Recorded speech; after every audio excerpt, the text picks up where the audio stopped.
au mariage, et je vous promets qu'il aura une kippa sur la tête. Bien. Merci beaucoup. Merci beaucoup. Je souhaite, si Dieu veut, des mariages chez tous ceux qui ne sont pas encore mariés. Mais enfin, si je peux me permettre de rajouter quand même que plus on fait tôt, mieux c'est. Hein. Mon fils, il a 22 ans, j'ai l'impression que c'est encore un petit garçon, et voilà. 22 ans, c'est un bon âge.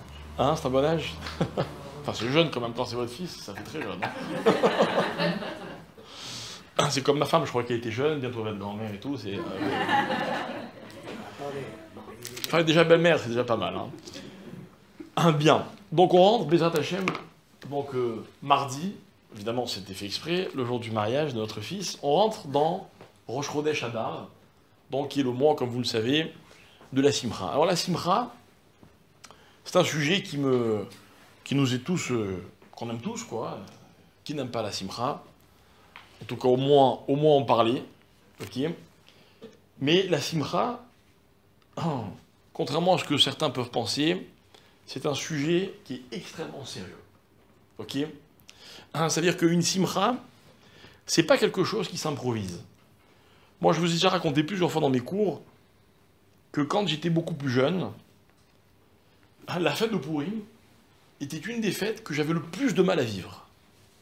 Vous savez pourquoi? Parce que Purim, qui est donc censé être un moment de simcha, c'est une simcha qui est, planifiée, organisée, donc imposée, prévue. Et je me demandais, enfin, comment on peut décider d'être Bessimcha, quoi. Si demain j'ai un très bon ami qui se marie, ou moi-même j'ai un événement heureux dans ma famille, moi je suis sa mère, quoi, c'est normal. Si, même si c'est pas un événement de la vie, mais je sais pas, tout va bien, je suis heureux, ça se passe comme j'ai envie que ça se passe, bon bah je suis sa mère. Mais le jour de Purim, la vie elle change pas, il n'y a aucun événement personnel qui me touche, qui est en train de se passer, les soucis ça reste les mêmes, il n'y a aucune raison particulière d'être Bessimcha. Ah mais attention, hein, il faut être sa mère. Il faut être sa mère. Mais si la Torah nous invite à être sa mère sur commande, c'est que c'est possible. Ok. Et celui qui n'arrive pas à être sa mère sur commande, c'est juste qu'on ne l'a pas expliqué correctement ce que c'est que la simcha. Alors comme nous, si Dieu veut, on a 2 mois de simcha devant nous, ok, en espérant qu'il y ait au moins 8 shurim, quoi, au moins 8 cours de... Enfin, je sais que ça dépend de moi, mais quelqu'un ait ici le maximum, on va essayer justement de profiter de cette période de l'année pour redéfinir un petit peu ce que c'est que la simcha. Ok. En fait, la simcha, mes chers amis, c'est un objectif dans la vie. Vous savez, un mot m'a toujours appris, je ne me prive pas de le rappeler, c'est que dans la vie, tout est une obligation. Par exemple, l'intelligence. Est-ce que dans la vie, c'est une chance ou c'est une obligation? Hein? Les deux. Pourquoi les deux? C'est ou l'un ou l'autre, ça ne peut pas être les deux. Si c'est une chance, c'est que c'est une fatalité ou quelque chose qu'on subit, ou quelque chose que les uns ont et les autres n'ont pas. Mais c'est une... Ben non. Si c'est une obligation, tout le monde est obligé d'être intelligent. Ok? Maintenant, tous les gens qui disent « Non, c'est une chance », ce sont des gens en général qui se croient intelligents. Qui disent « Ouais, moi j'ai de la chance ». Ou alors des gens qui cherchent des alibis. « Ah ben, je suis désolé, je suis pas intelligent ». C'est pas ça. L'intelligence, c'est une obligation.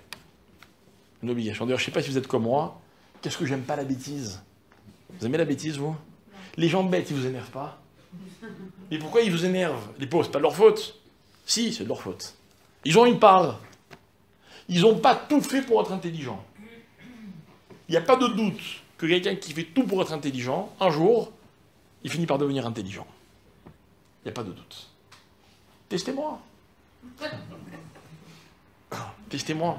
Et je vous ai déjà raconté l'histoire de ce rave que je connais très bien, qui est un monsieur qui a une 60aine d'années, qui est sans doute l'un des plus grands chacham de la génération à venir. Il est jeune, il a 60 ans, c'est pour ça que j'ai précisé son âge, ok, mais j'ai pas de doute que si Dieu lui donne une longue vie, ce sera ce qu'on appelle l'un des gadoladors, l'un des grands de la génération. C'est un rave, c'est simple, il connaît tout. C'est ce que c'est tout. Non, lui, il vous dira qu'il ne connaît pas tout. Mais hein, j'ai assisté à toutes sortes de situations, de questions que les gens lui ont posées dans tous les domaines, que ce soit la Torah, la Gemara, la Halacha, la Kabbalah, tout ce que vous voulez. Hein, il vous cite tout ce que vous voulez avec la référence. C'est incroyable. C'est normal, il fait que ça. Mais en même temps, il est Dayan dans plusieurs Beddin en Eretz Israël. Il voyage dans le monde entier pour résoudre toutes sortes de problèmes de Halacha que très peu de gens savent résoudre. Que ce soit dans la cache-route, que ce soit malheureusement dans les divorces, que ce soit dans des din Torah. C'est incroyable. C'est en plus un monsieur qui a des qualités humaines. Bon, il y a une chose qui m'impressionne sur lui, il est toujours pressé. Évidemment, il fait plein de choses. Et quand vous l'arrêtez pour lui dire bonjour ou lui poser une question, vous savez ce qu'il fait? Il s'arrête. Il s'arrête. C'est le nombre de gens qui vous répondent en continuant à marcher. Il s'arrête. Et pendant les quelques secondes pendant lesquelles il vous parle, on dirait qu'il n'y a que vous qui existez. C'est incroyable. Incroyable. Bref, ce rave-là, un ami à lui, donc quelqu'un qui a son âge, m'a raconté qu'il était à la yeshiva avec lui quand ils avaient 16-17 ans. Il était à la yeshiva de Kol Torah, à Jérusalem, dans le quartier de Beit Vegan. Il m'a dit, c'était le moins intelligent de la classe. Ils étaient 100 dans la classe. C'est un chiot de 100 personnes. Ok? Il m'a raconté comme ça, que tous les soirs, tout le monde allait se coucher, c'était celui qui restait le plus tard. Et je peux vous dire que dans les yeshivot, il y a des gens qui étudient très tard. La moyenne, enfin, pas la moyenne, mais vous rentrez dans une salle d'études d'un Beth Midrash comme celui de la yeshiva de Kol Torah où il y a 400 élèves, ok? Mais jusqu'à 1h du matin, 2h du matin, il y a encore beaucoup de gens qui étudient, quoi. C'est normal. C'est normal. Lui, il étudiait toujours le plus tard de tous. Mais pourquoi? Parce qu'il ne comprenait pas. Il ne comprenait pas le shiur. Donc il fallait qu'il répète, je ne sais combien de fois, mais il n'allait jamais se coucher tant qu'il n'avait pas compris le shiur que le Rav il avait donné le matin. D'accord? Résultat aujourd'hui, lui c'est lui qui me dit, il nous a dépassés à tous, mais il les a explosés, éclatés. D'accord? C'est-à-dire que c'est vraiment une autorité, une référence, quoi. Une référence. Et ce monsieur me disait, donc est un ami à lui, il m'a dit vraiment, c'est quelqu'un qui pleurait pour comprendre. Combien de fois il allait voir ses camarades, ce n'est pas tout à son honneur, vous voyez, je t'en prie, tu peux m'expliquer, je n'ai pas compris. Et il me dit, et les copains, on voyait qu'il était malheureux de ne pas avoir compris. Vous savez, ne pas comprendre dans la vie, c'est tellement confortable des fois. Je n'ai pas compris. Pas compris. Vous savez, quand on enseigne, c'est une question qu'on n'aime pas tellement. Vous pouvez répéter, j'ai pas compris. Parce que ou bien celui qui vous pose cette question, enfin c'est une question, ou bien c'est qu'il a mal suivi, ou bien comme je vous disais, il n'est pas intelligent, c'est énervant, quoi. Mais quelqu'un qui n'a pas compris, mais vous voyez dans son regard qu'il est malheureux de ne pas avoir compris. Vous savez qu'il finira par comprendre. Bon, ça c'était une petite parenthèse pour vous parler de l'intelligence. Ok? Mais notre cours c'est la joie. Mais la joie, mes chers amis, c'est aussi une obligation dans la vie. C'est une obligation. Je me dois d'être joyeux. Mais je ne vais pas vous faire le coup de joyeux parce qu'il faut avoir confiance en Dieu, que tout ce qui m'arrive c'est pour le bien, que Dieu il est bienveillant. D'accord, ok, mais ce n'est pas le cours de ce soir. Le cours de ce soir, c'est que c'est impossible, la vie, elle n'est pas faite pour qu'on ne soit pas heureux. C'est impossible. Moi, souvent, il m'arrive de recevoir des couples qui ont des problèmes de relation, et vraiment, ça va pas, quoi. Ça va pas. Je peux vous dire qu'il y a très peu de temps, là, il y a quelques jours, j'ai reçu un couple, marié depuis plus de 20 ans, et ils sont complètement désespérés. Ils sont profondément malheureux. Malheureux parce qu'ils se déchirent du matin au soir, parce qu'il n'y a aucune tendresse, parce qu'il n'y a pas d'échange, parce qu'ils ne s'aiment plus, quoi, en un mot, pour prendre un mot à la mode, ils vous disent on ne s'aime plus. Et moi, je vais leur expliquer. Mais il ne va pas divorcer, ça c'est l'avantage. Et moi, je vais leur expliquer qu'en fait, on n'est pas censé rester marié pour rester marié. Pourquoi on se marie? Pourquoi on se marie? Vous savez pas? Pour construire. Pour construire? Vous savez, moi je connais des câblanimes qui construisent sans se marier. Non, mais je suis sérieux. Mais donnez-moi un mot Donnez-moi un mot qui est spécifique au mariage. Donner. Donner. Une nouvelle vie. Ah, heureusement qu'il y en a une qui est là pour sauver l'honneur. Enfin, on se marie pour s'aimer. On se marie pour s'aimer. Je sais pourquoi vous ne m'avez pas répondu. Parce que la plupart des gens croient qu'on se marie parce qu'on s'aime. Ça, c'est une blague. Et moi, je vais plus loin. Et je dis, quand on se marie, ok, comme tout le reste, on est obligé de s'aimer. On est obligé de s'aimer. C'est-à-dire que, vous savez quoi, on va être sympa, on vous laisse vous marier avec qui vous voulez. C'est sympa. Mais le jour où vous vous mariez, attention, hein, vous êtes obligé de l'aimer. Vous me croyez que c'est possible? Je ne vais pas vous embêter, mais si vous ne me croyez pas, je parle à ceux qui sont déjà mariés. Si vous ne me croyez pas, je peux vous convaincre. Je peux vous convaincre. Parce que comme tout dans la vie, l'amour, c'est quelque chose qu'on peut obtenir. De soi, je parle. Pas d'être aimé des autres. Et un couple, pour qu'il soit heureux, il y a un élément qui est indispensable, un seul, c'est l'amour. L'amour ou bien en tant que projet ou en tant que réalité. Et pour moi, ce qui compte, pas pour moi, pour la Torah, pour tout le monde, ce qui compte, c'est quoi? C'est que les gens soient heureux. Vous savez pourquoi moi je fais 1 heure de trajet aller, 1 heure de retour? Mais moi, avant de vous connaître, je ne sais pas si je vais vous aimer. Non, je fais cet aller-retour juste pour qu'on kiffe. Pour qu'on passe un bon moment, pour qu'on soit heureux. Parce que la Torah, elle a des tonnes de messages à nous donner, dans un seul but, c'est qu'on soit heureux. Vous voyez, je n'ai pas parlé de plaisir, je n'ai pas parlé de résultats, je n'ai pas parlé de succès, de satisfaction, non, heureux, sa mère.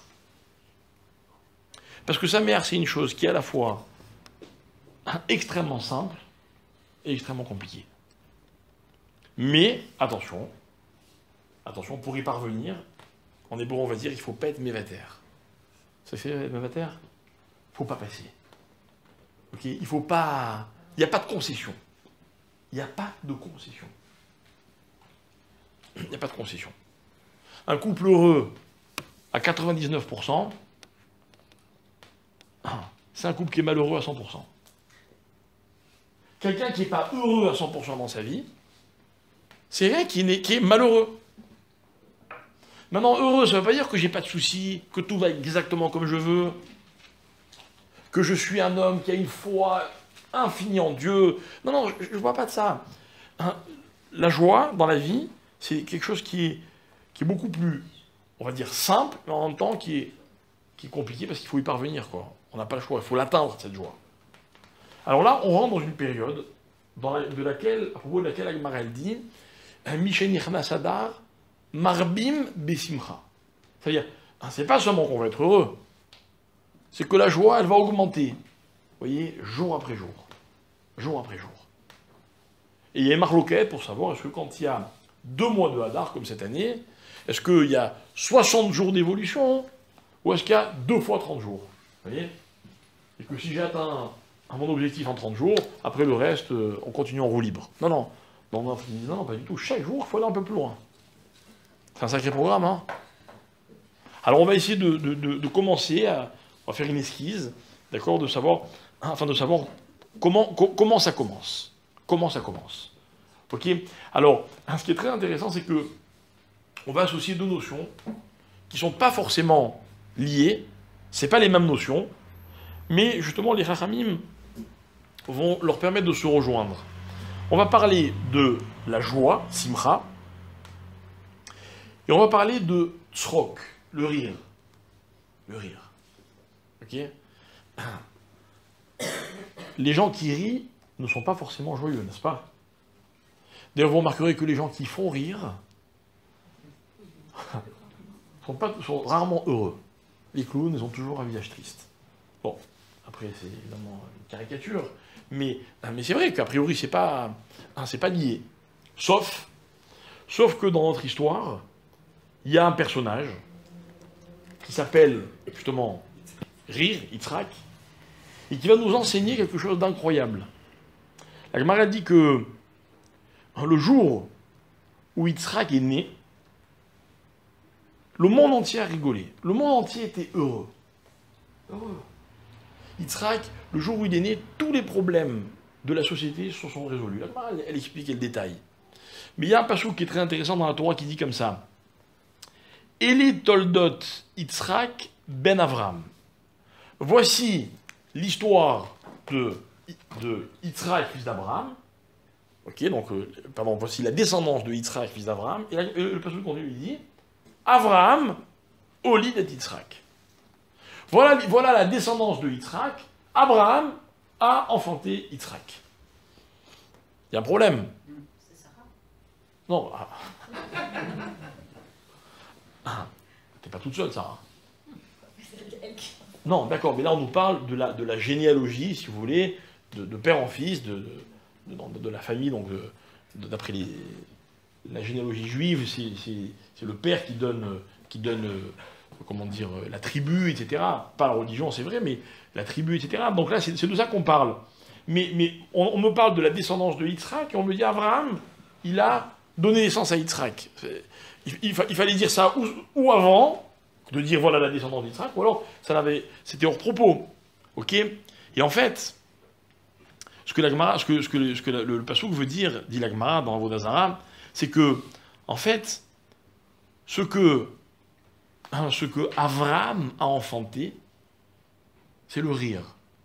Et on dit comme ça, la descendance de Yitzhak, c'est quoi? C'est que Avraham, quand il a eu cet enfant, il a apporté au monde le rire. Voilà qui c'est Yitzhak. En fait, c'est une définition du personnage. Pourtant, dans la tradition, on sait que Yitzhak, c'est pas un homme rigolo. Yitzhak, c'est l'homme du din, c'est l'homme de la rigueur. Donc forcément, on ne parle pas d'un rire qui est une dérision, ou qui est une façon rigolote de tourner les choses, légère. Non, non. Un rire, dans ce contexte-là, c'est l'expression de quelque chose de profond. Profond. La Gemara raconte qu'il y avait un rave qui ne commençait jamais un chiour sans ce que la Gemara dit, sans ce que la Gemara l'appelle Milta des Bdichuta. Une parole amusante. Et ce rave-là, il avait toujours une anecdote à raconter en début de cours. Il faisait rire les gens, il les décontractait, et puis après il commençait son cours. Et il disait, oui, j'ai besoin que les gens soient détendus, puis après je peux enseigner tout ce que je veux enseigner. C'est-à-dire que finalement, c'est vrai que le rire, quand même, vous voyez, ça permet un peu de... Voilà. De relativiser, quoi. De relativiser. Vous remarquerez que d'ailleurs, beaucoup d'humoristes en profitent. Ils font passer des messages qui sont parfois insidieux. Mais bon, on le dit en rigolant, donc on a le droit de dire ce qu'on veut, quoi. Et puis par le rire, des fois, on dénigre tout. Mais attention, ça provient de la même racine. C'est-à-dire que le rire met en condition la personne et lui permet d'accepter, d'intégrer des choses qu'il n'aurait peut-être pas pu intégrer si justement il n'était pas dans cet état que nous on a appelé un état de décontraction. Ok? Or, qu'est-ce que c'est que la joie? On va expliquer, on va comprendre que la joie ici c'est ça. La joie c'est une espèce d'état dans lequel, lorsque la personne s'y trouve, eh bien, elle a un autre regard sur les choses. Un autre regard. Ok?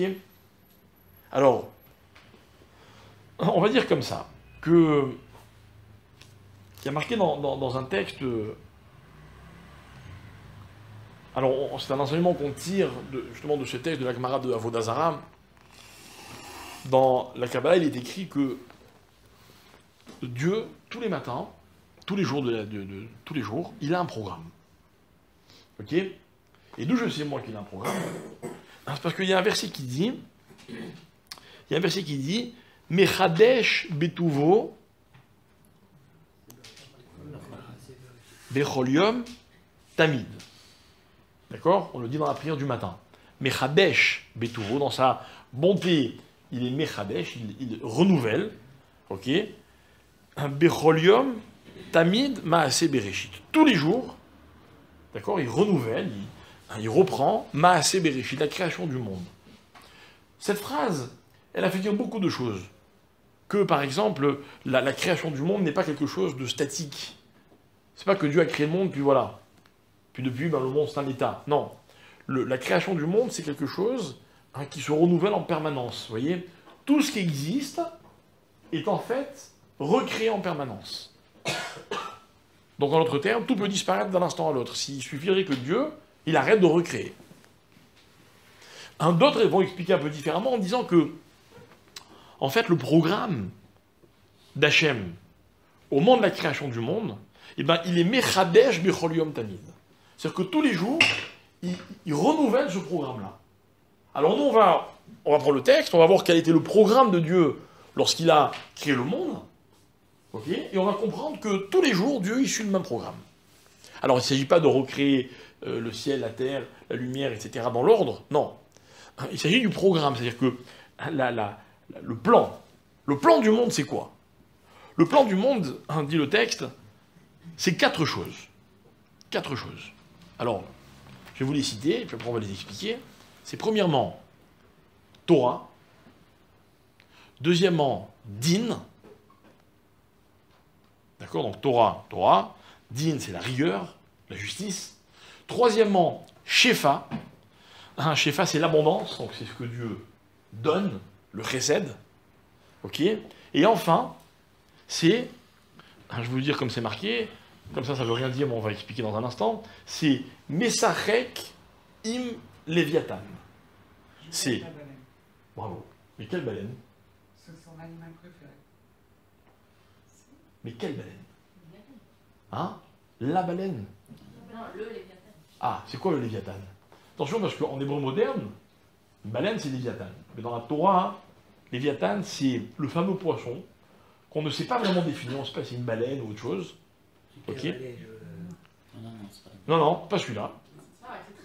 C'est quoi? Mais donnez-moi plus de précision. Il va y avoir quoi avec ce poisson?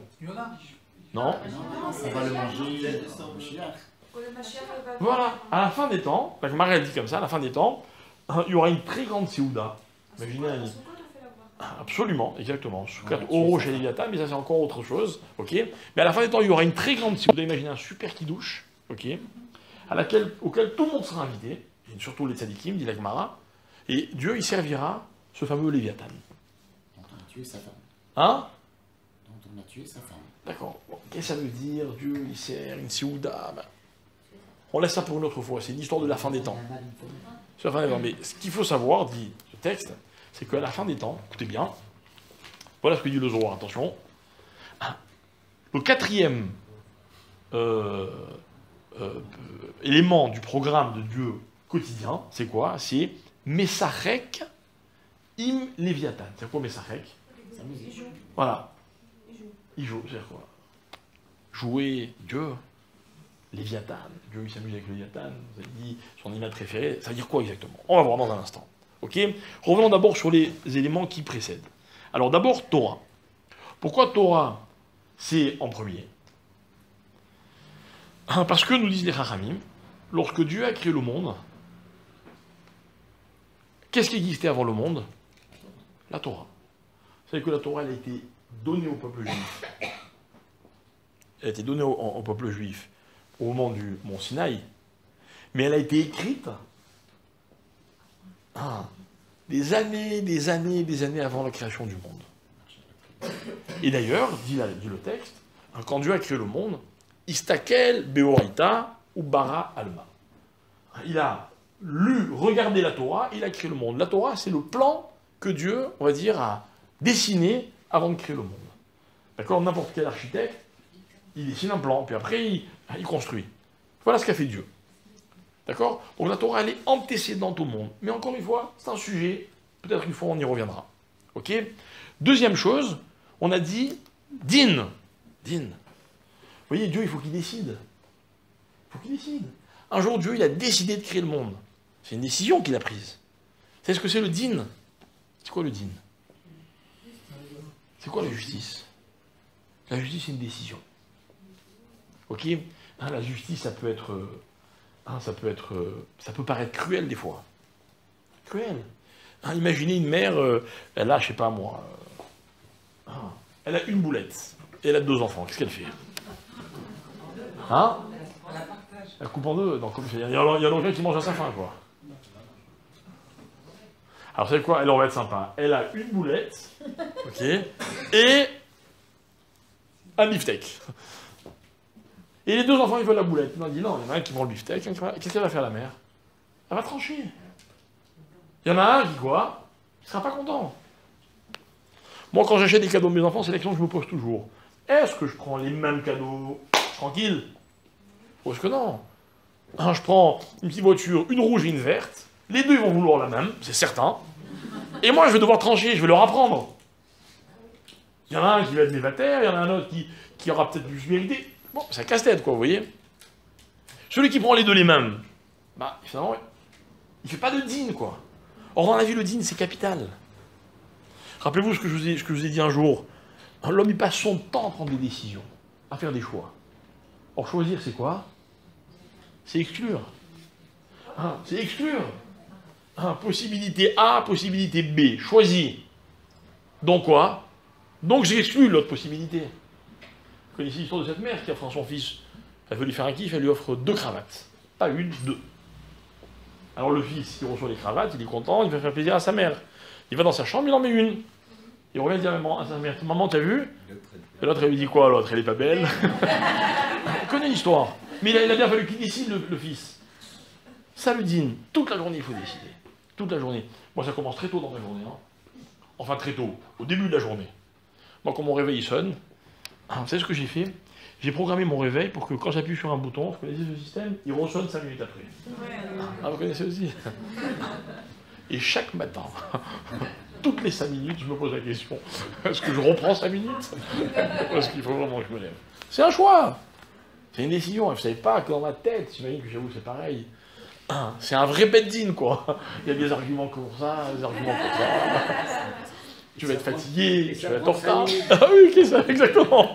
C'est encore plus fatigant que de rester au lit, que de se lever, quoi. Il faut être Dan. Toute la journée, on est Dan. Toute la journée. Alors, vous arrivez pour attraper le bus, il est à l'arrêt, qu'est-ce que vous faites? Vous courez, ou alors vous vous dites non, ça sert à rien, sinon je vais pas l'avoir. Alors au début, vous dites bon, allez, ça sert à rien. Puis après, il reste. Il faut être Dan, il faut décider, il faut trancher. Puis après, en général, qu'est-ce qui se passe? Vous vous mettez à courir, et là, qu'est-ce qui se passe? Vous avez décidé. Et maintenant, il faut attraper le bus. Toute la vie, c'est comme ça.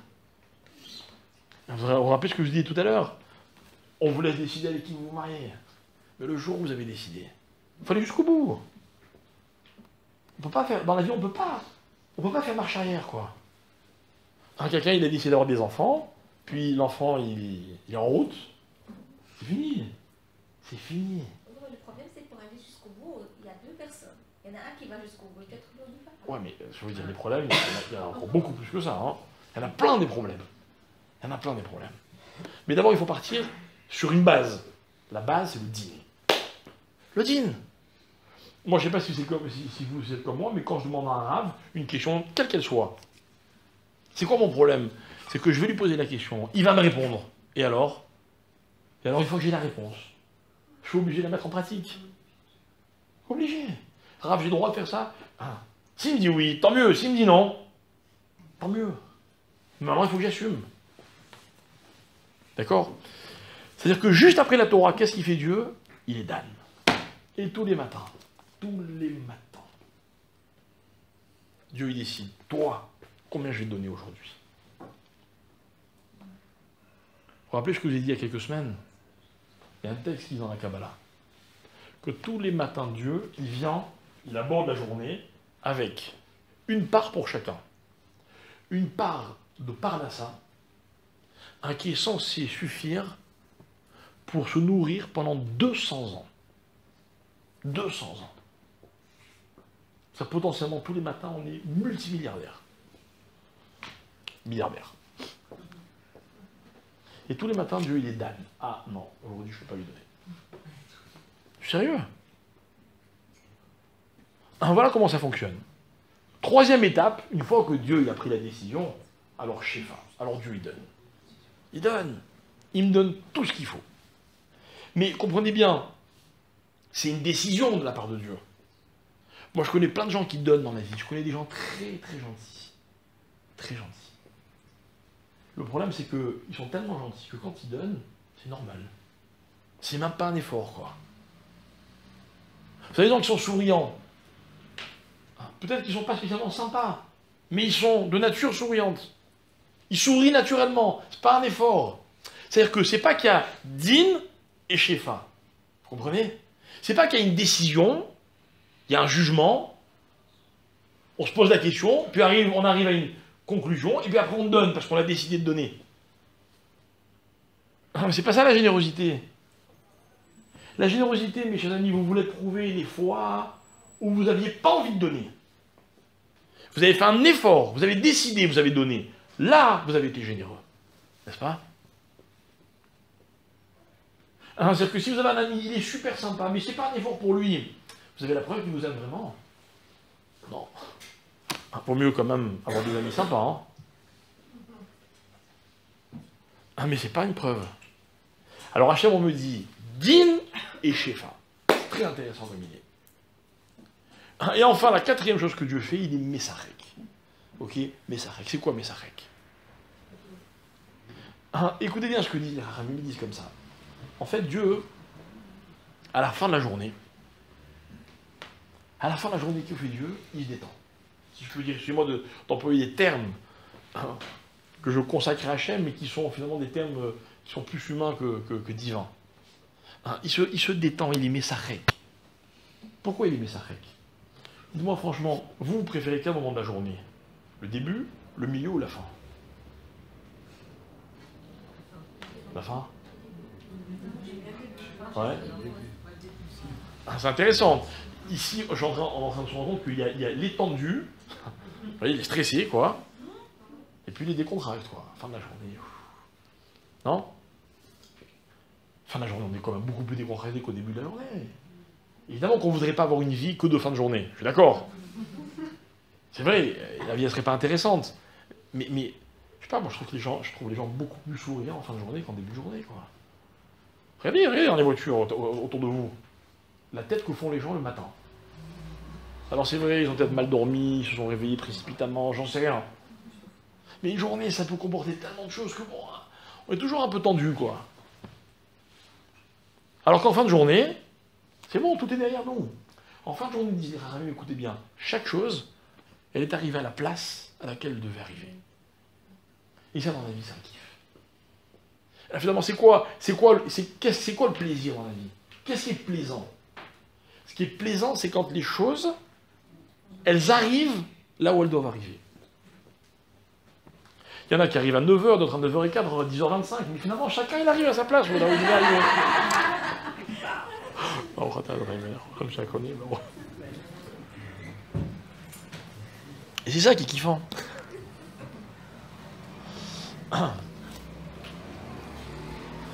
Akadosh Baruch Hu, à la fin de la journée, il est Messarek avec le Léviathan.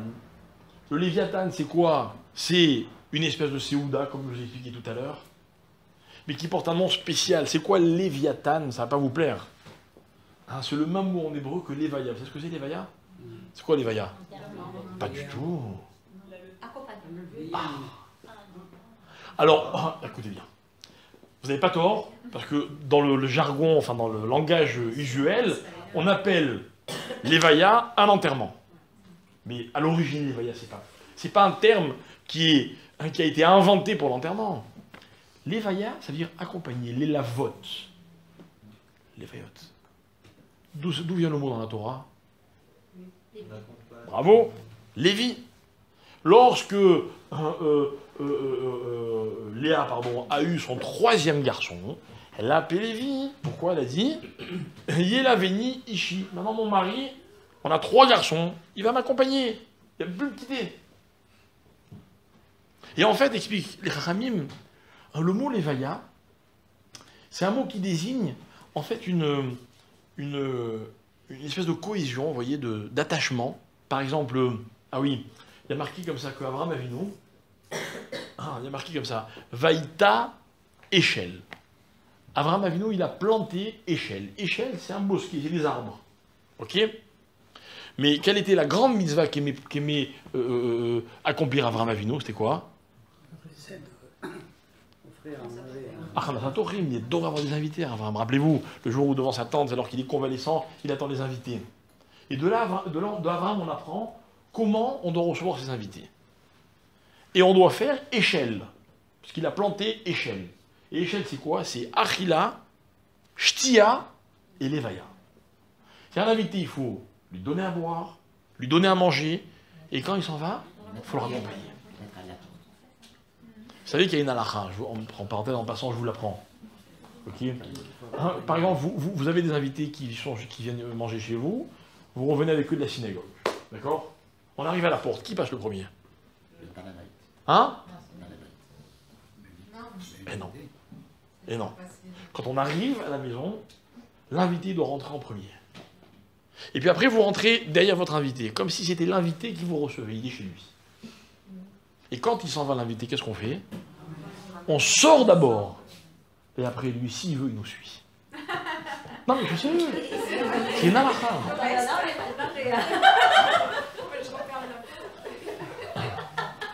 Vous savez, je vais vous dire quelque chose. Même si vous restez dans la maison, il y a des invités qui ne bougent pas. Il y a une technique avec le balai et tout, mais bon... Ah, j'ai jamais essayé. Mais c'est ça, la halakha. Et on l'apprend d'Avraham Avinu. Écoutez bien, je vais vous dire quelque chose de très grave. Je vais dire quelque chose de très très grave. Il y a un texte qui dit comme ça. Celui qui donne que à boire et à manger à son invité, mais qui ne le raccompagne pas, du mot échelle, il a enlevé le lamed. Qu'est-ce qui reste? Esh.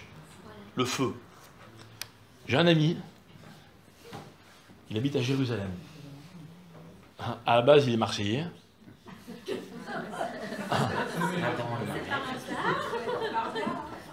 Écoutez bien, 2 fois dans sa vie, c'est un monsieur qui n'est pas très âgé, 2 fois dans sa vie, sa maison, elle a entièrement brûlé. Dieu nous en préserve. La première fois, c'est parce que ses enfants ont joué avec des allumettes, et que le rideau a pris feu, et que le temps qu'ils se rendent compte, tout a brûlé. Ok, il s'en est remis, il a reconstruit sa maison, bref. Et un soir, un vendredi soir, il dort, il entend un bruit bizarre, il ouvre la porte de sa chambre à coucher, et là, des flammes terribles. Il a juste eu le temps d'aller chercher ses enfants, il s'est réfugié dans une chambre, sa femme et ses enfants, il habitait en étage, il était coincé. Et Minachami, il y avait des gens en bas, en plein milieu de la nuit, des jeunes qui discutaient, il n'avait rien, ni téléphone, ni rien avec lui. Et heureusement, ils ont appelé les pompiers, ils ont été évacués par l'échelle. Vous savez ce qu'il m'a raconté? C'était un vendredi soir. Il m'a raconté qu'il s'est endormi à table. Alors qu'il avait des invités. Quand il s'est réveillé, les invités étaient partis. Ça n'arrive pas à chaque fois. Bon. Et ce que je veux vous dire, c'est que l'évaïa, c'est un terme qui a énormément de valeur. Pourquoi de valeur? Parce que moi, je vais vous raconter la meilleure lévaïa que j'ai vécue de ma vie. La meilleure lévaïa que j'ai vécue de ma vie. Quand je suis venu m'installer en Israël, je suis venu pendant les vacances, puis je suis resté, jusqu'aux fêtes, puis il y a eu les fêtes, je suis reparti chez mes parents, et puis quand je suis revenu, donc après les fêtes, là, je venais pour 6 mois, vraiment, je commençais ma vie en Israël, c'était plus ni les vacances ni rien, j'allais à l'Ishfa. C'est ce qu'il m'a fait mon père, le plus beau cadeau qu'on peut faire. Il est venu avec moi, pas à l'aéroport, pas en Israël. Il est venu avec moi, il a passé 8 jours avec moi à la Yeshiva.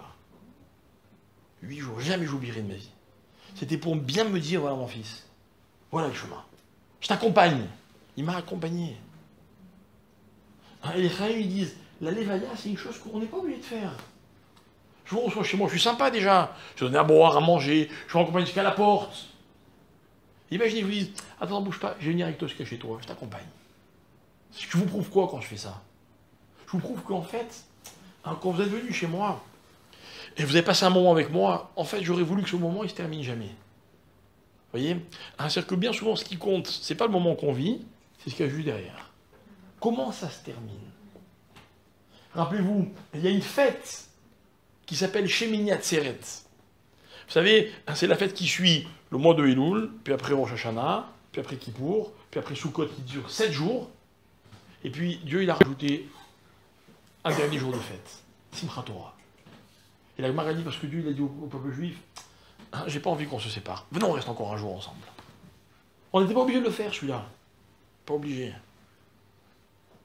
Mais hein, on a envie que ce moment, il se termine pas, quoi. C'est comme imaginer, voilà, moi ce soir je rentre à Jérusalem, et puis vous me dites tous, on va venir avec vous jusqu'à Jérusalem. Mais Marseille, je vous dis pas.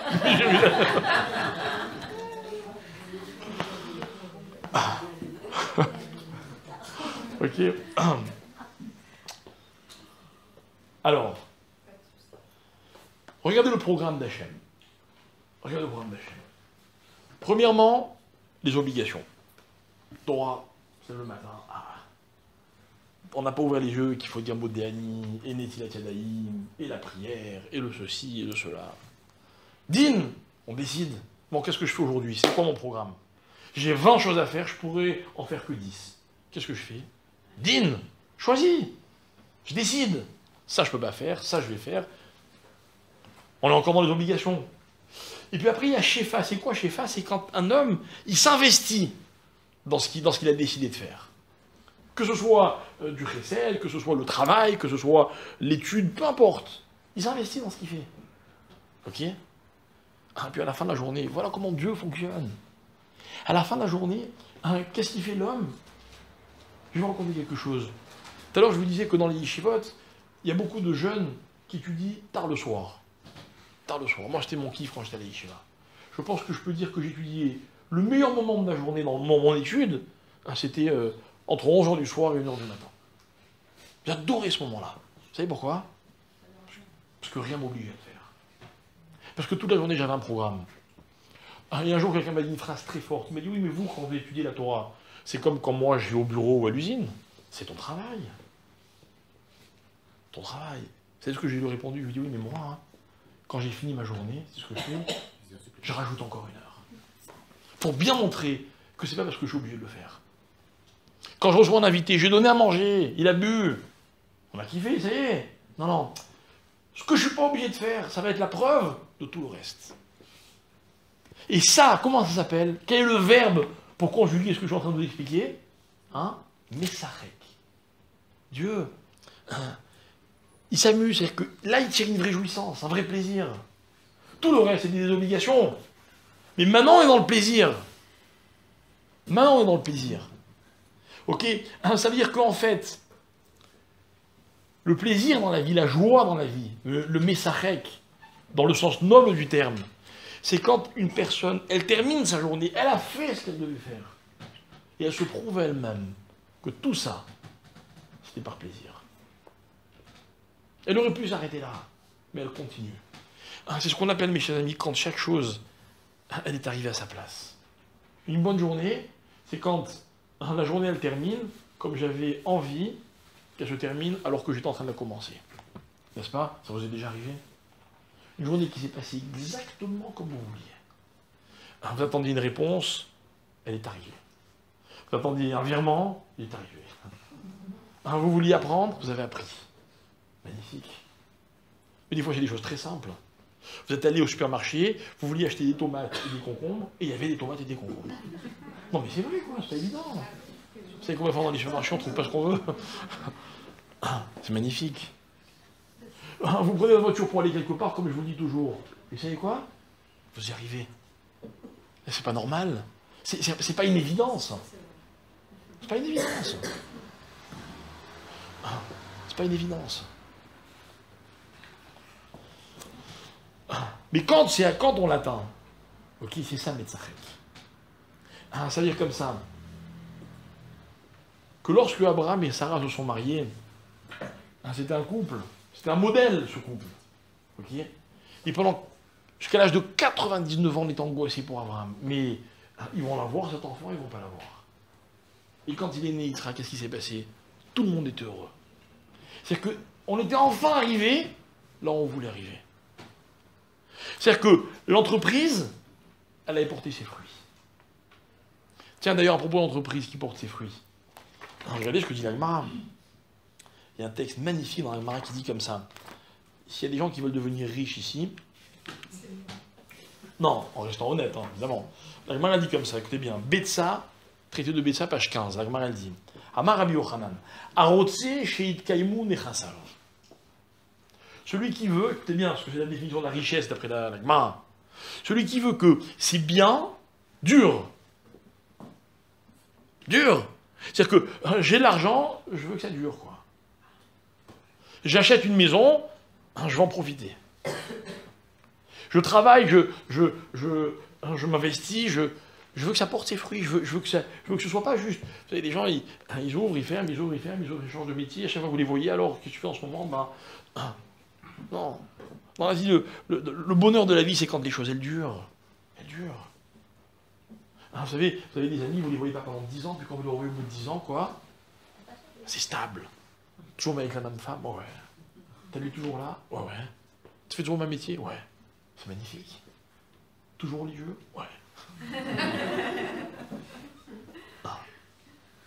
Sauf quand on vous dit, tu es devenu religieux. Midkaimou. Alors qu'est-ce qu'a dit la Gemara? Celui qui veut que ses biens soient Midkaimim, qu'est-ce qu'il fait? Ita un Bahen Adar. Qu'il plante dans ses biens, là, dans ses biens, donc apparemment on parle de biens terrestres, Adar. C'est quoi Adar? Deux explications. Première explication, Rashi. Rashi dit Ilan Chashuv. Un arbre important. Voilà, par exemple, il y a un arbre solide, quoi. Deuxième explication du Harour, ok, c'est un autre commentaire sur le Talmud, il dit donner de la tzedaka. Alors on va expliquer très vite le Harour, parce que c'est pas notre sujet, c'est quoi la tzedaka? C'est quoi la tzedaka? Hein? Pourquoi la justice? Je dois donner mes 10%. Allez, j'ai donné mes 10%. C'est ça. Le reste, c'est la tzedaka. Ok? Pourquoi c'est justice? J'ai pas le droit de garder ce que j'ai gagné. C'est pas toi qui l'as gagné. Hein? C'est la chaîne qui te l'a gagné. Mais c'est à moi. Si quelqu'un me le voit, il commet une avéra. C'est à moi. J'ai donné ce qu'il fallait. Allez, j'ai donné 12%. C'est bon? Mais quelqu'un, il vient me demander, je dis encore, et encore, et je veux aider celui-là. C'est quoi la tzedaka? La tzedaka, c'est la possibilité, écoutez bien, de faire avec mon argent ce que j'ai vraiment envie de faire. Et que ce que j'ai fait avec mon argent, c'est définitif. Définitif. Je connais un monsieur qui avait de l'argent, qui n'en a plus. Qu'est-ce qu'il m'a dit? Un jour, il m'a dit, mais c'est pas un monsieur très religieux, hein. Il m'a dit, tu sais, le seul argent qui me reste, c'est celui que j'ai donné aux autres. Parce que ça, c'est définitif. C'est celui que j'ai donné aux autres. Imaginez quelqu'un, il a de l'argent et puis il donne à quelqu'un. Ok? Il donne. Il a créé quelque chose.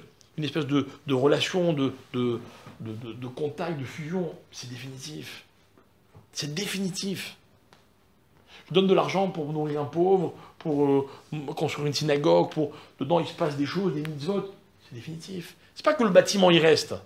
C'est que ces mitzvot-là, on pourra jamais me les enlever. Jamais. La Gemara raconte l'histoire d'un homme qui était le conseiller du roi. Le conseiller du roi. Et évidemment, dans la cour du roi, il n'y avait pas que des juifs. Lui, c'était un juif pratiquant, pieux. Et puis il y avait des non-juifs qui étaient très jaloux parce que cet homme-là, il avait toute la confiance du roi. Alors ils ont soufflé à l'oreille du roi que cet homme, il le volait. Alors le roi, il était obligé d'en avoir le cœur net. Il lui a dit, écoute, voilà, il y a des soupçons contre toi. S'il te plaît, je te demande d'établir une liste très précise de tout ce que tu possèdes.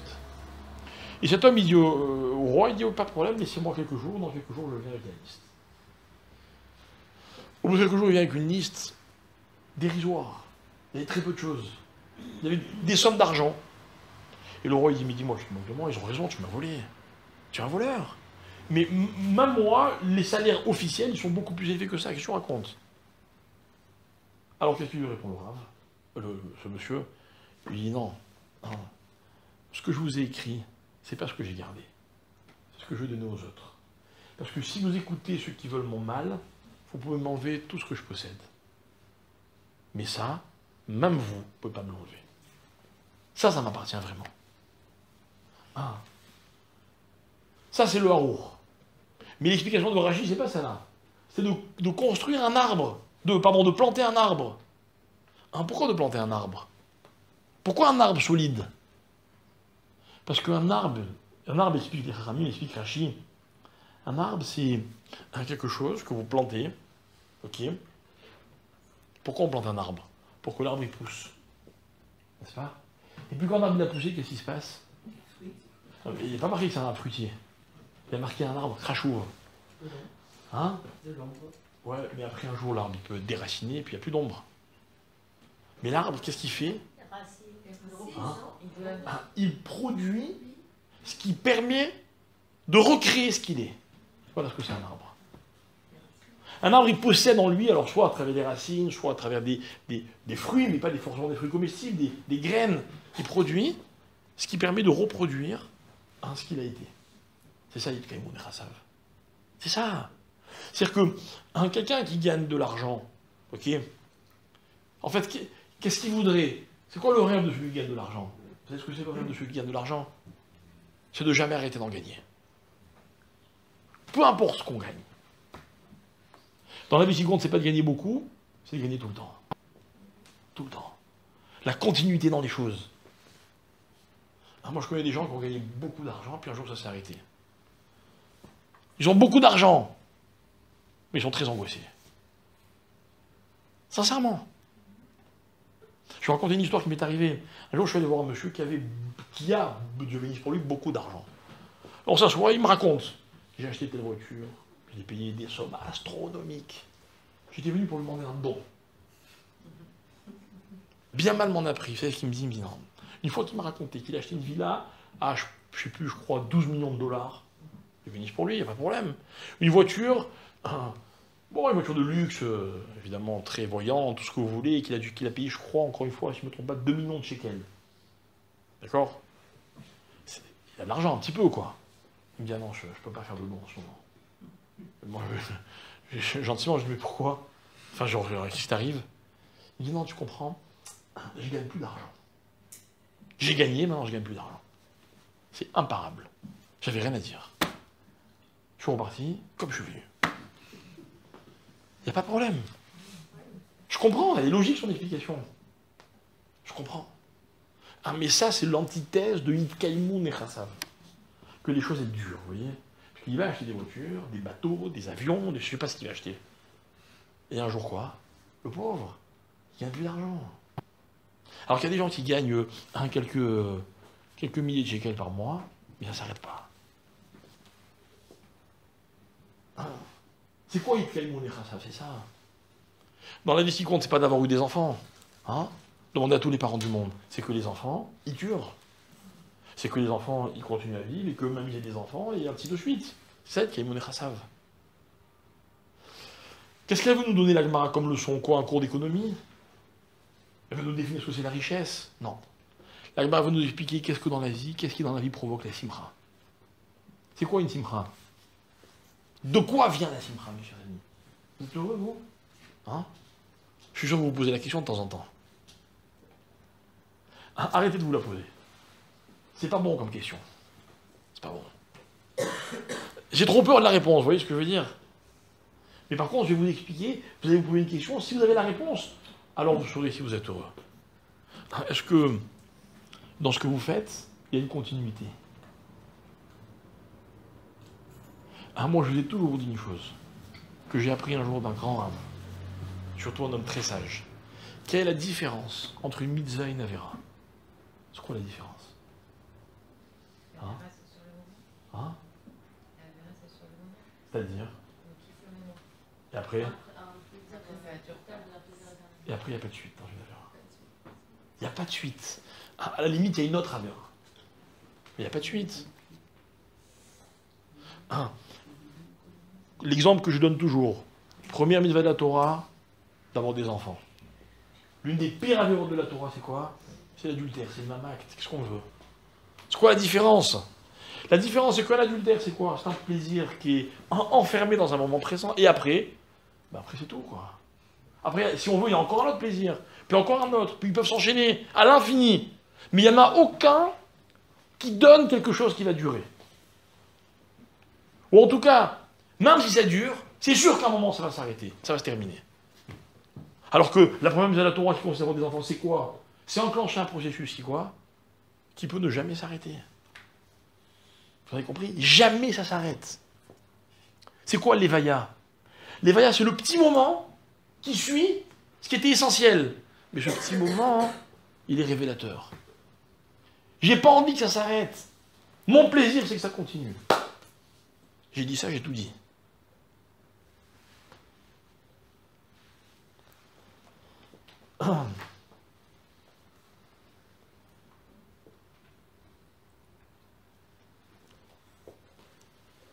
Au moment où l'homme a été créé, la Torah dit comme ça. Vous connaissez ce texte, on l'a cité de nombreuses fois, et puis il est très connu. Il y a marqué « Vayehi ha-Adam les nefesh chaya ».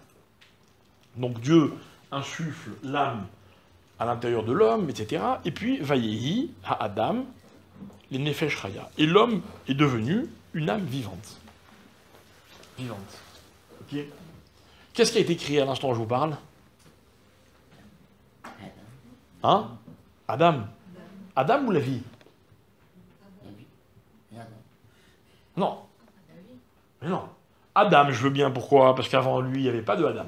Mais la vie, elle existait déjà. Alors c'est quand qu'elle a été créée, la vie? Quelle est la première chose vivante qui a existé, vous savez? Non. Vivante. Quel animal? Hein? Poisson, bravo. Bravo. Le 5e jour de la création, la Torah dit comme ça. Un vayomer Elohim. Écoutez bien. Yishretsu amaim, sheret nefesh chaya. Le même mot. Je vais le traduire avec mes mots à moi. Que vivent les reptiles de la mer. Incroyable. Pourquoi c'est incroyable? Parce que, en fait, la vie, elle a été créée bien avant l'homme. N'est-ce pas? Ce qui fait dire à certains que chez l'homme, enfin, dans la vie, il y a eu une évolution. Peu importe. Ok? Mais nous, ce qui nous intéresse, c'est que non seulement la vie a déjà été créée, mais où elle a été créée? Dans l'eau, pas sur Terre. Intéressant. C'est comme l'enfant. Hein? C'est comme l'enfant. Bien fait, bravo. Et en fait, c'est vrai que même l'homme, hein, ok, le début de sa vie commence dans un milieu, on va dire, aquatique. Aquatique. Ok? Mais en l'occurrence, là, c'est dans la mer. Ishretsu amaim. Ok? Dans la mer. Hein? Dans la mer aussi, ouais. Ok? Voilà, bon, enfin, la Torah est écrite en hébreu, hein. Excusez-moi. Ok? C'est vrai qu'en hébreu, la mer, c'est Yam, et que Yamma, ça veut dire la mer. Bon. C'est que chez les Tunisiens, normalement. Mais, ce qui est intéressant, c'est que la Torah, elle parle beaucoup de la mer, l'océan, quoi. Ok? Il y a des tas de versets. Par exemple, il y a un verset qu'on dit dans le psaume 104, qui est le psaume qu'on dit le jour de Rosh Chodesh, Chazak. Ok? Il y a marqué comme ça, écoutez bien. Gevul samta bal yavurun, bal yeshuvun nechasot haaretz. Ok? La Gemara, elle dit dans le traité de Baba Batra, page 7. La Gemara, elle fait une espèce de parallèle. Alors, c'est pas explicite dans la Gemara, mais grâce aux commentaires, on comprend que cette Gemara, elle veut faire une espèce de parallèle entre les tzadikim et la mer. La mer, c'est extraordinaire, la mer. Extraordinaire. Je ne sais pas si vous avez suivi, mais sur les côtes françaises au sud de la France, il y a un bateau qui a dérivé. Vous avez vu l'angoisse de la France? Tout le pays était en panique. Contre la mer, on ne peut rien faire. On ne peut rien faire. Magnifique. La force de la création de Dieu. C'est magnifique. Hein, c'est-à-dire que, vous savez qu'il fait froid, il fait chaud, n'est-ce pas, hein? D'où viennent les climats? De la mer. Les vents qu'il y a au-dessus des océans, hein, ils ont une influence sur le monde entier. C'est extraordinaire. Extraordinaire. Moi, mon père, il avait une passion qui nous a un peu transmise, c'est sur la voile. Il adorait la voile, mon père. Il me disait toujours, quand on fait la voile, et qu'on sait utiliser les vents, être à l'écoute des caprices de la création, on comprend mieux qui est Dieu. Qu'est-ce qu'il a créé? Quand on vit sur Terre, bon, ma foi, c'est facile. Vous lâchez un objet, il tombe par terre, n'est-ce pas? C'est une des lois. Ok? Il y a des tas de petites lois comme ça, que tout le monde a acquis, puis voilà. Mais sur la mer, c'est un élément étranger, dans un milieu que Dieu a créé. Il a créé. S'il a créé Dieu, c'est qu'il y a des règles qu'il faut comprendre. La Gemara, elle dit hein, que la mer, tous les jours, chaque vague, vous avez vu déjà, vous avez déjà assisté, enfin, observé la mer sur le rivage, sur la plage? Vous êtes déjà allé à la plage? Ouais. vous remarquerez que seconde après seconde, il y a des vagues qui viennent s'échouer sur la plage. N'est-ce pas? Est-ce que vous savez ce que se dit chaque vague? La Gemara qui dit, c'est pas moi. Hein. La Gemara dit que chaque vague se dit, moi, on ne m'arrêtera pas. Moi, on ne m'arrêtera pas. Bal yeshuvun, la chassot, les chassot haaretz. Chaque vague, elle a l'ambition de recouvrir la terre. Pas pour détruire quoi que ce soit. Moi, on ne va pas m'arrêter, moi. Et chaque vague, elle échoue sur le rivage. Pourquoi? Parce que Gevul, Santa, Bayavun. Parce que Dieu, il a mis les règles. Vous voyez la mer toute puissante. La mer qui peut emporter des cargos, hein, qui peut créer des tempêtes, contre laquelle personne ne peut rien faire. Eh bien, Dieu, il a mis des règles. Et le tsunami, c'est une vague qui s'est pas arrêtée. Où est allé le tsunami? Loin quand même. Ah, mais après loin, ce qu'il y a eu, il n'y a pas. Des fois, il y a des vagues qui sont plus fortes que d'autres, c'est vrai. Mais elles finissent toujours toutes par s'arrêter. Toutes. Mais parce que Dieu a mis des règles.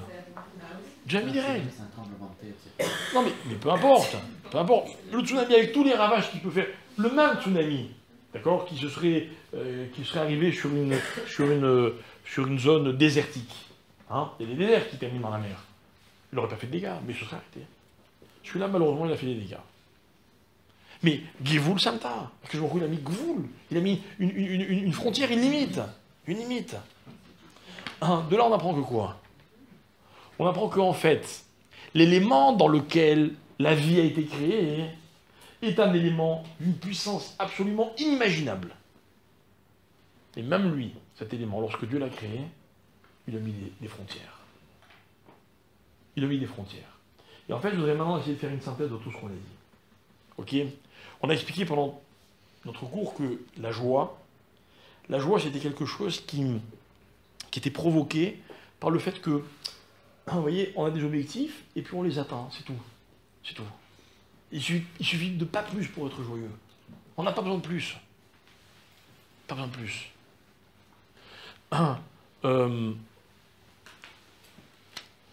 Lorsque la fin de la journée arrive, le texte dit dans le Zohar que Akadosh Baruch Hu, il y met sa règle. Ça y est, chaque chose est arrivée là où elle devait arriver. C'est une image, évidemment.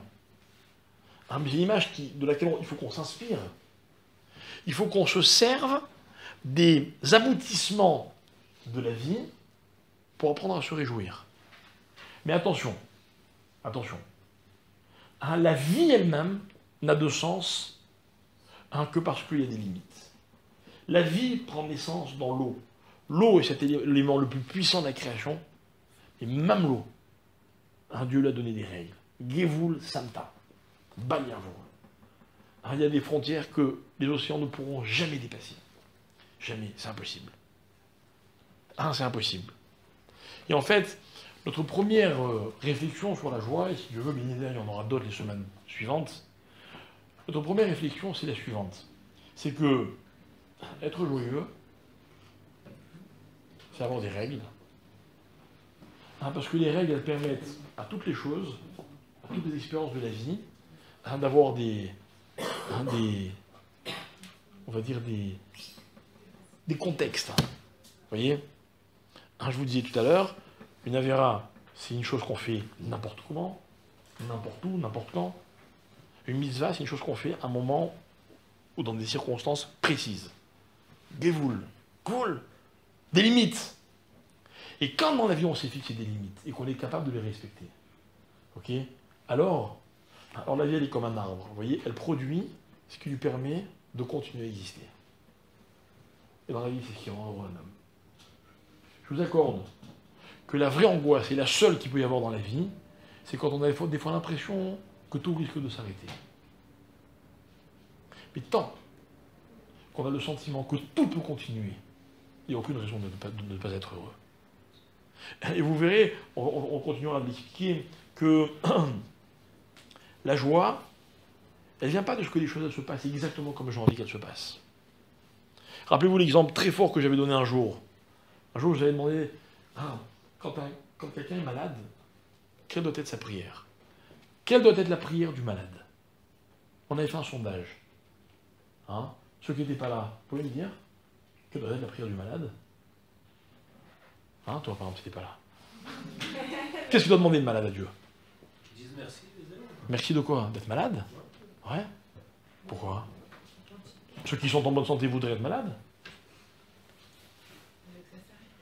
Ça s'arrête?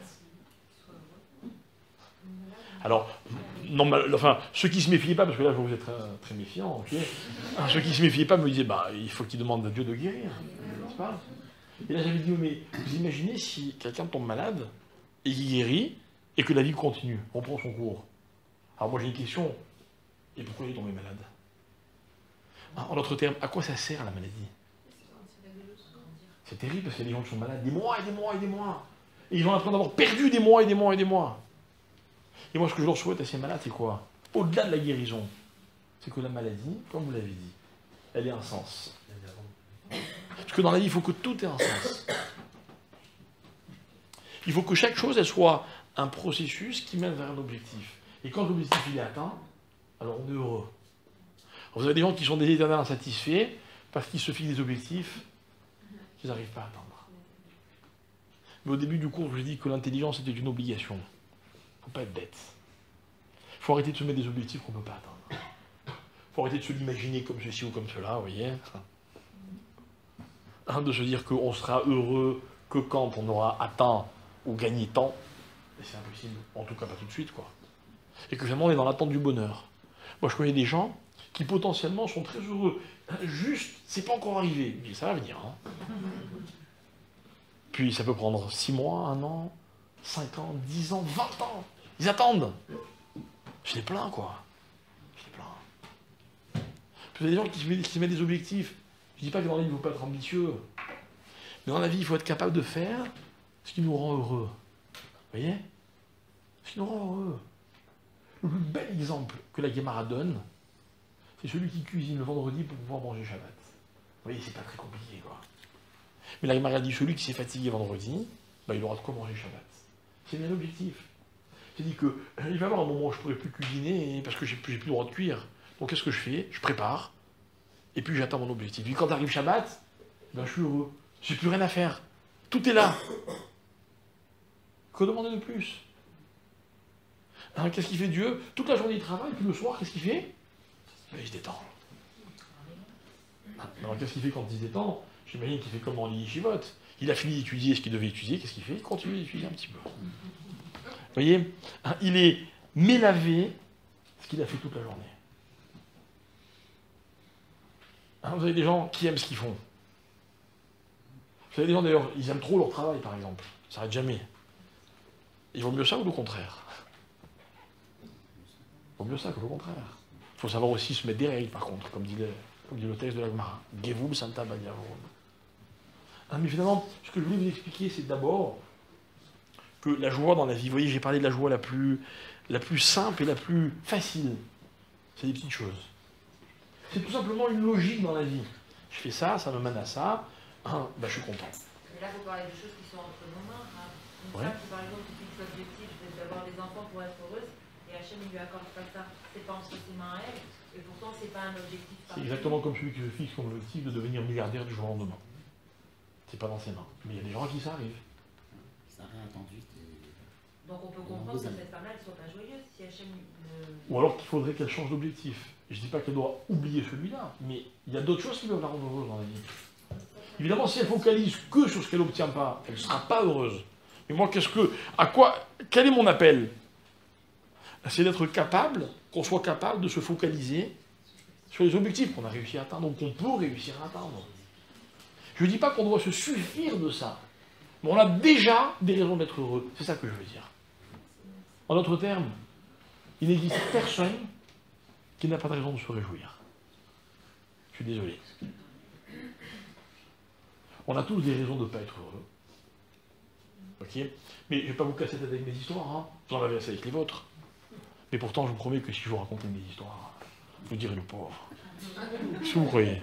Qu'est-ce que vous croyez? Vous croyez que les gens qui sont bons, mon père, il avait une phrase très simple, hein, dans toute sa vie, toute mon enfance, j'ai entendu, ça venait de mon grand-père. Hein. J'espère que ça continuera. Vaut mieux faire envie que pitié. Vous savez ce que vous cette phrase? Ah mais celui qui fait envie, ça veut pas dire qu'il ne veut pas faire pitié. C'est ça que j'ai compris, moi. Ça, si je veux, je fais l'un ou l'autre. Mais c'est moi qui décide. C'est moi qui décide. Mais ça ne veut pas dire que le jour où je fais envie, c'est une façon de parler, je ne parle pas du regard des autres. Ça veut pas dire que le jour où quelqu'un fait envie, il n'aurait pas pu ne pas faire pitié. Il aurait pu. Il a choisi de ne pas le faire. Alors vous savez quoi? Voilà. Dans la vie, pour moi, il y a deux catégories de gens. Ceux qui décident de se réjouir et ceux qui décident de ne pas se réjouir. On connaît tous des gens. Quoi qu'on leur propose, quoi qu'il arrive, ils ne sont jamais détendus. Et attention, hein, il y a des grands kiffeurs qui au fond ne savent pas kiffer. Alors ils vont vous manger ceci ou boire cela, ou fumer ce que vous voulez, ou passer des moments, mais au fond d'eux, ils ne vont pas à l'essentiel. Vous vous rendez compte ce que je vous dis? Même quelqu'un qui n'a pas d'enfant, il a des raisons de se réjouir. Terrible. Mais je vais plus loin, même quelqu'un qui est malade, il a des raisons de se réjouir. Je ne vous parle pas de celui qui est en bonne santé, alors n'est-ce pas? Et alors celui qui est marié, qui a des enfants, Et qui est en bonne santé. voilà, vous vous rendez compte? Mais vous avez des gens qui ont ça, et quoi? Et ils tiennent la tronche. Mais vraiment, quoi, ils vous disent, ouais, je suis pas milliardaire. J'ai pas ceci, j'ai pas cela, je suis pas encore arrivé. Que beaucoup, il a fallu 6 jours pour créer le monde. Mais je comprends du texte qu'on a étudié que tous les jours, en fin de journée, il était content. Alors qu'il lui restait encore 1 tonne à faire. Ça ne veut pas dire qu'il a dit, bon, allez, j'arrête là, ça y est, je suis content de ce que j'ai fait. Non. C'est-à-dire qu'il a su être messarek au moment où il avait déjà commencé à atteindre les buts qui s'étaient fixés. C'est vrai que si, dans la vie, vous vivez des objectifs qui sont, on va dire, voilà, total, absolu, il n'y a pas raison d'être heureux. Quand on va encourager un enfant qui est scolarisé, évidemment, on aimerait bien que l'enfant il ait 20 sur 20. Évidemment. Mais quand il avait l'habitude d'avoir 11 et qu'un jour il nous sort un 12, on lui dit bravo. On lui montre qu'on est content. Ah, mais en même temps, on voudrait qu'il ait 13, puis 14. Mais si je ne montre pas que je suis content de son 12, jamais j'aurai le 13. Jamais. Mais c'est pas que mathématique. C'est que la joie, mes chers amis, c'est un programme. C'est un programme qu'on est capable d'atteindre au moins 1 fois par jour, c'est le soir, avant d'aller se coucher. Voilà. Alors je vais vous laisser vous réjouir. Et je vous dis, Bézard Hachem, à dans 3 semaines. Voilà. Merci.